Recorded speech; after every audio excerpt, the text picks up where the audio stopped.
Assalamualaikum warahmatullahi wabarakatuh. Di sini saya akan menyampaikan materi tentang mahasiswa dapat memahami elemen kurikulum 2013, kurikulum darurat, dan kurikulum merdeka atau KURMA. Sebelum masuk ke materi, perkenalkan nama saya Ega Anggraini, NPM 5021179, kelas 4E, mata kuliah Telaah Kurikulum. Dosen pengampu Pak Tio Gusti Satria, Magister Pendidikan. Oke, langsung saja kita masuk ke materi, yaitu standar proses dan standar penelitian.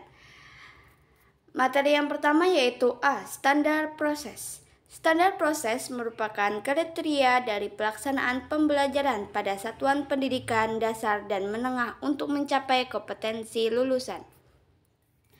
Menurut Peraturan Pendidikan dan Kebudayaan Nomor 22 Tahun 2016, Pasal 1 Ayat 1 menyatakan bahwa standar proses adalah kriteria mengenai pelaksanaan pembelajaran pada satuan pendidikan dasar dan satuan pendidikan menengah untuk mencapai kompetensi lulusan. Ayat tersebut menjelaskan bahwa untuk mencapai tujuan dalam pembelajaran dibutuhkan serangkaian proses yang sistematis dan terencana. Komponen dari standar proses yang pertama yaitu perencanaan pembelajaran. Nah, di sini perencanaan pembelajaran terbagi menjadi RPP, silabus, kompetensi inti, kompetensi dasar.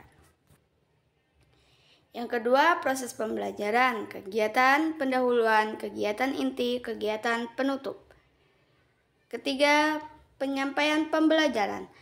Teks paragraf sebagai pengukur keberhasilan pembelajaran pada tingkat satuan pendidikan. Salah satu pilar penilaian yang bisa digunakan adalah penilaian kelas. 4. Pengawasan pembelajaran. Pemantauan, supervisi, evaluasi, pelaporan, tindak lanjut. Nah, tujuan standar proses memudahkan guru dalam membuat perencanaan di sekolah, baik perencanaan semester atau tahunan. Memudahkan kepala sekolah dalam memantau keberhasilan proses pembelajaran di sekolah, mengarahkan proses belajar peserta didik agar mengacu pada tujuan akhir yang hendak dicapai, yaitu standar kompetensi.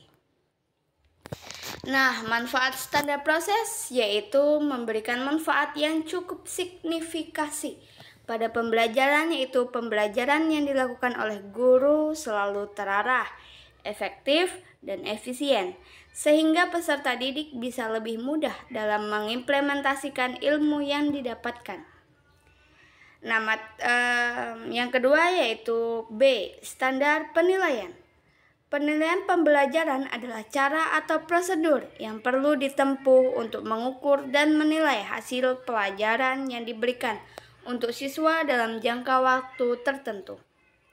Nah, menurut Peraturan Menteri Pendidikan dan Kebudayaan Nomor 20 Tahun 2016, standar penilaian adalah kriteria mengenai lingkup tujuan manfaat, prinsip, mekanisme, prosedur, dan instrumen penilaian hasil belajar peserta didik yang digunakan sebagai dasar dalam penilaian hasil belajar peserta didik dalam menciptakan dasar dan menengah.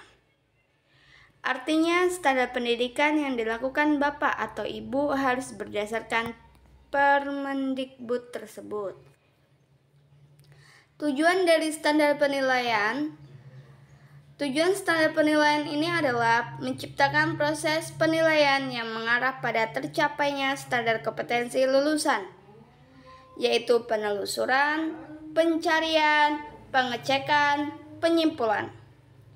Fungsi dari standar penilaian yaitu sebagai acuan atau pedoman untuk tenaga pendidik dalam menjalankan penilaian pembelajaran peserta didik, menciptakan penilaian yang terselenggara, sistematis, dan kooperatif, menjadi acuan dalam menjalankan prinsip-prinsip penilaian.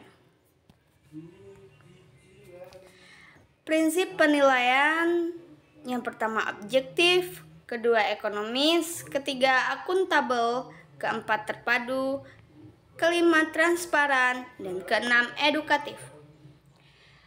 Itulah tadi materi yang telah saya sampaikan. Terima kasih. Semoga kamu bisa mendapatkan ilmu yang bermanfaat dari materi ini. Semoga beruntung. Wassalamualaikum warahmatullahi wabarakatuh.